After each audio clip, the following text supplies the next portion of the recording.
Jaune, mais aussi rouge, bleu, blanc. Chez Armand Dutheil, le maïs se décline sous toutes les couleurs. Cet agriculteur installé en Dordogne est passé au bio en 2010.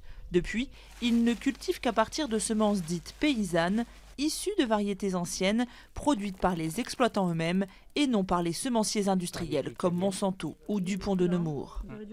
Il y a eu cette volonté de rompre avec un système commercial où on n'a aucune maîtrise sur ce que l'on sème. Et après, quand on récolte, on vend cette semence et c'est même pas nous qui fixons les prix, c'est ceux qui nous l'achètent.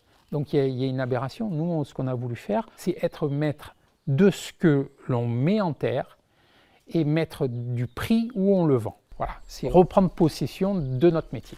Aujourd'hui totalement autonome, il n'utilise que ses propres graines qu'il sélectionne soigneusement après chaque récolte pour améliorer encore la survie de ces variétés dites de population.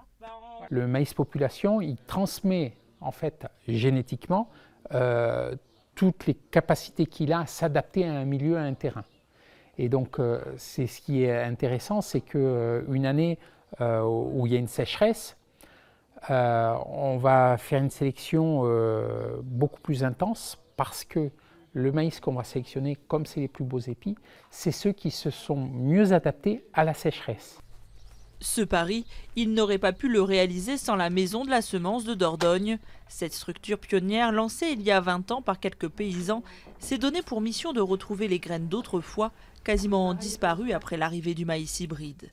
Depuis, à force de travail et d'échanges, notamment avec l'Amérique latine, elle a réussi à collecter 150 variétés oubliées qui sont entreposées ici. En France, le contexte a vraiment été que pendant une génération, quasiment toutes les variétés ont été perdues très très vite. Avec le fait de retrouver les semences, il y a eu besoin de retrouver les savoirs et les connaissances associées aux semences.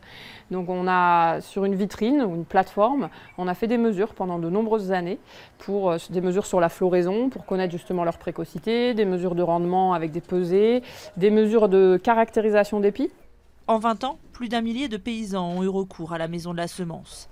Chaque agriculteur qui reçoit des graines s'engage en retour à rendre 3 fois le volume prêté lors de la première récolte. Un système d'échange qui a fait des émules.